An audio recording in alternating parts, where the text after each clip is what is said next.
Bonjour à tous, c'est Abricot et bienvenue dans cette nouvelle vidéo. Dans ce tutoriel, je vais vous apprendre à dessiner cet ours polaire étape par étape. Si vous ne souhaitez pas faire ce dessin, je vous recommande de créer un emploi du temps car vous ne le finirez pas en un jour. L'idéal serait de le terminer en une semaine, de préférence en vacances comme ce que j'ai fait, en y consacrant 3 heures par jour pour ne pas perdre patience. Quant au matériel, tout est dans la description de cette vidéo. Sans plus tarder, n'oubliez pas de rejoindre mes réseaux afin d'être informé sur les futurs projets de la chaîne et bien plus encore. C'est parti.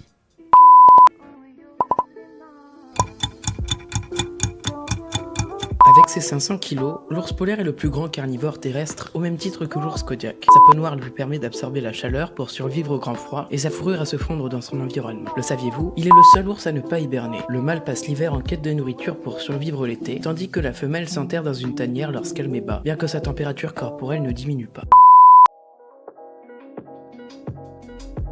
Avant de commencer, voici quelques précisions concernant le dessin. Dans la vidéo, je vous dirai souvent qu'il faudra d'abord mettre une première couche avant de dessiner les poils. En effet, c'est pour éviter que vous laissiez des espaces vides. Toutefois, ce n'est pas crucial, car vous en ferez tellement qu'il n'en restera aucun.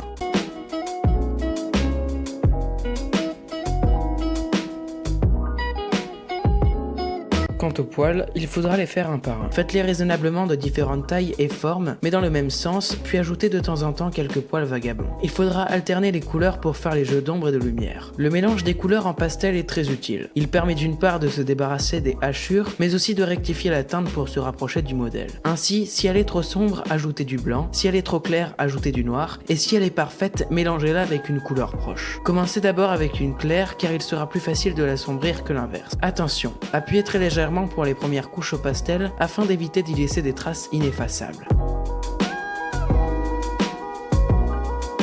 Petit rappel, la concavité est une surface creuse, donc assombrissez la surface de plus en plus vers le centre, puis ornez les bords des reflets blancs pour plus de réalisme. La convexité est l'inverse, ombrez les bords mais éclaircissez davantage le centre de la surface. Nous y reviendrons plus tard dans la vidéo.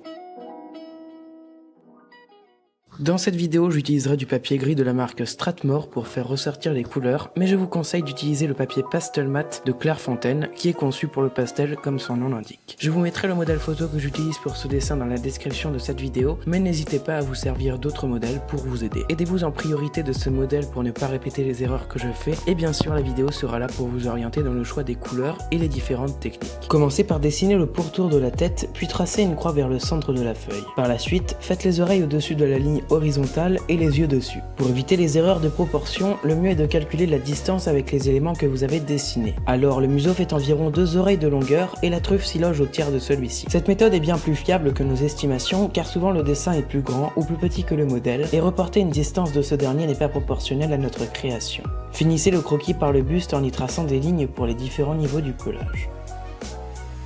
Passons aux yeux. D'abord, gommez légèrement les traits du crayon pour ne pas laisser de traces visibles, puis remplissez l'iris en jaune terne. Mélangez-le ensuite avec le marron clair pour l'unifier car les crayons laissent des espaces vides qui peuvent disparaître lors d'un mélange, puis placez-y un point au centre du cercle pour la pupille. En l'occurrence, comme les paupières sont à moitié closes, celle-ci se situe juste en dessous. Faites ensuite le pourtour de l'iris et de la paupière en gris foncé, puis remplissez la sclérotique en marron, c'est-à-dire la partie blanche de l'œil chez les humains. Repassez dessus en jaune ivoire encore une fois pour homogénéiser cette partie. Vous vous demandez sûrement pourquoi j'ai commencé par remplir la sclérotique en marron et non pas en blanc. Et bien parce que lorsqu'on observe de près le modèle, on distingue ces deux couleurs. On remarque aussi quelques taches grises que l'on ajoutera dans notre dessin par la suite. N'hésitez donc pas à zoomer sur vos modèles si possible et à en utiliser plusieurs pour comprendre les différentes parties. Cependant, il est bien d'autres fois d'avoir une vision globale pour ne pas sur- ou sous-évaluer les distances. C'est donc une arme à double tranchant. Sur le bord de l'iris, tracez un trait blanc qui remonte vers la droite, puis dégradez-le avec le jaune terne, lui-même avec le marron clair et ce dernier avec le marron foncé parallèlement au reflet. En toute logique, si les reflets viennent d'en haut à gauche, les ombres viendront en bas à droite.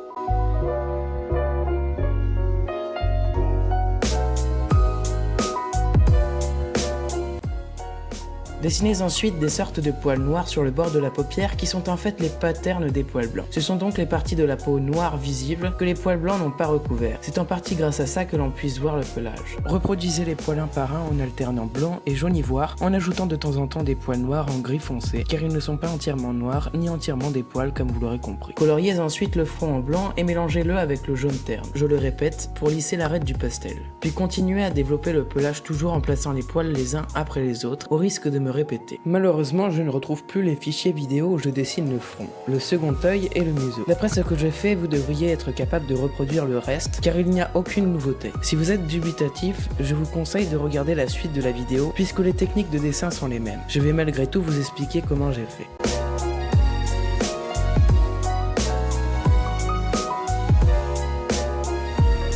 J'ai donc continué de faire les poils les uns après les autres en utilisant les mêmes couleurs mais à différentes quantités. Sur le front, j'ai principalement utilisé le jaune terne avec les deux sortes de blanc, alors que sur le museau, c'était le gris foncé. En réalité, les poils ne sont pas de couleur blanche, mais plus exactement incolores, car ils ne possèdent aucune pigmentation. Ce n'est que la réflexion de la lumière visible sur la surface interne de ces poils creux qui les fait apparaître blancs. Prêtez également attention à leur sens, car ils ont une raie au centre de la tête, à partir de laquelle ils partent dans deux directions différentes. Il vous faudra répéter ce schéma une seconde fois pour l'autre œil, bien que cette fois-ci, les reflets arriveront d'en haut à droite et non pas à gauche. Faites donc attention aux ombres.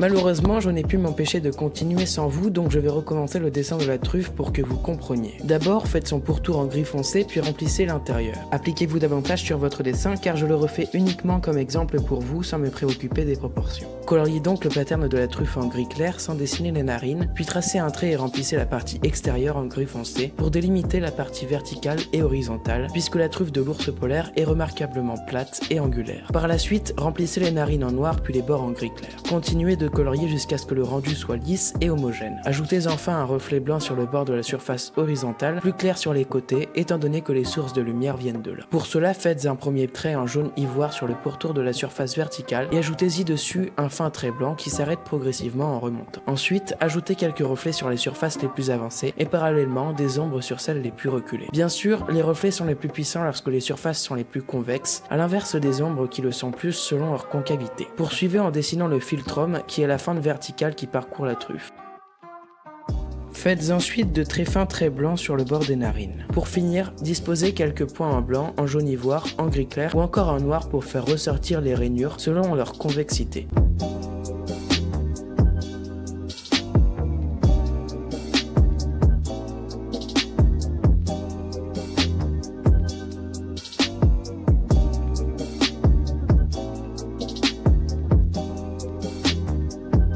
Quant aux babines, faites-les en gris foncé sans oublier de dessiner les moustaches, puis continuez le pelage. Faites d'abord les sortes de poils noirs, puis ajoutez ceux en blanc en alternant avec le jaune ivoire. Si vous dessinez en premier temps les poils noirs et non pas les poils blancs, c'est d'une part car c'est plus facile, mais d'autre part car la peau est en dessous du pelage et non pas l'inverse. C'est très logique, mais on peut oublier parfois certaines priorités. En revanche, si vous avez ajouté ces poils noirs par-dessus le pelage blanc, comme je vous l'ai dit tout à l'heure, ce n'est pas une erreur, mais pour éviter de ternir ce dernier en ajoutant une couche grise foncée en dessous. Pour éviter que la vidéo soit interminable, je la mettrai en accéléré car je reproduis le même schéma. Il y aura certaines surfaces concaves, notamment sur le front et autour des yeux, que nous ombrerons en utilisant un jaune terne. Ces surfaces sont en fait les différents muscles de sa tête. Pour mieux comprendre son anatomie, je vous conseille de croquer une planche de dessin de sa tête ou de son crâne sous différents angles. Par ailleurs, j'ai oublié de mentionner que plus les poils s'éloignent de la tête, plus ils s'agrandissent.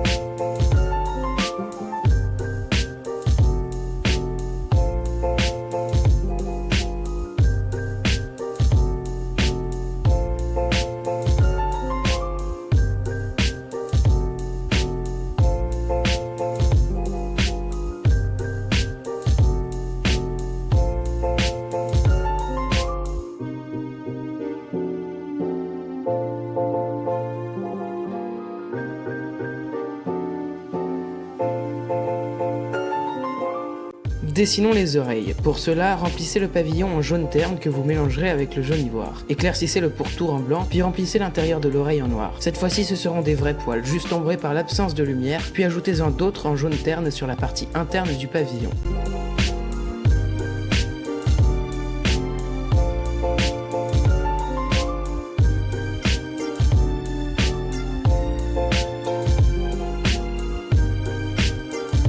Au fur et à mesure qu'il s'éloigne de l'intérieur de l'oreille, faites-en de plus en plus en jaune ivoire et en blanc.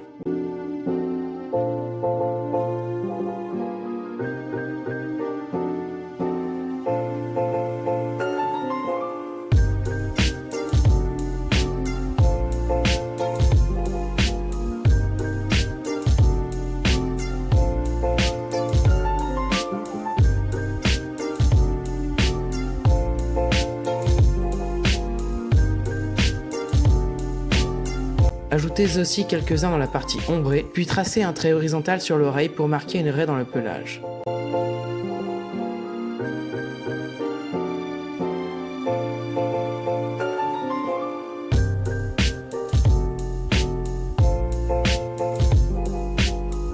De là, ils partiront dans deux directions opposées. Enfin, dessinez-les en blanc. En bas de l'oreille, ajoutez plus de poils en gris clair et en gris foncé, qui sont les ombres de ceux situés devant. Pour plus de facilité, le dessin exige de placer le pelage en arrière-plan d'abord, pour éviter qu'il ne recouvre celui censé être en premier plan. En d'autres termes, si vous commencez par faire les poils en premier plan, vous devrez prendre le temps de placer ceux en arrière-plan sans recouvrir ces derniers, alors que dessiner d'une part ceux en arrière-plan vous permettra d'autre part de positionner ceux en premier plan sans souci. Cette technique est donc beaucoup plus rapide et efficace. Pour faire la deuxième oreille, il vous suffira de répéter le même schéma.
Courage, vous y êtes presque. Vous venez de terminer la tête et il ne reste plus qu'une étape, le corps. La dernière des erreurs à faire serait de se presser pour terminer le dessin plus vite. D'après ce que j'ai dit précédemment, vous devriez être capable de faire cette étape tout seul. Toutefois, on aurait la fâcheuse tendance à accélérer car le dessin touche à sa fin, sauf que ce n'est pas un marathon. Commencez donc par remplir en jaune ivoire la surface sur laquelle vous allez travailler. Cette fois-ci, le mélange n'est pas nécessaire car le pelage que vous dresserez sera tellement dense qu'il ne laissera aucun espace vide. Par précaution, estompez-le avec votre doigt, puis faites les premiers poils en jaune terne. Ajoutez-en par la suite en jaune ivoire et en blanc, puis repassez sur certains en marron pour marquer davantage leur profondeur. Enfin, répétez le même schéma pour le restant du pelage.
La dernière étape est de réintroduire les quelques reflets blancs sur le bord de la truffe et sur les yeux que vous avez sûrement estompés en passant votre main dessus. Vous pouvez même en ajouter quelques-uns en bleu pour rester fidèle au modèle. Félicitations, vous venez de finir ce dessin et maintenant vous pouvez ajouter un fond bleu pour le faire ressortir. Pour cela, j'ai utilisé des pastels tendres de Faber-Castell pour aisément remplir le fond grâce à leur épaisseur. Comme avec les crayons, commencez par mélanger les pigments pour masquer les hachures, puis estampez-les avec votre doigt ou avec une estampe pour ne pas vous salir. Par la suite, vous pouvez éclaircir quelques zones en blanc pour faire la banquise.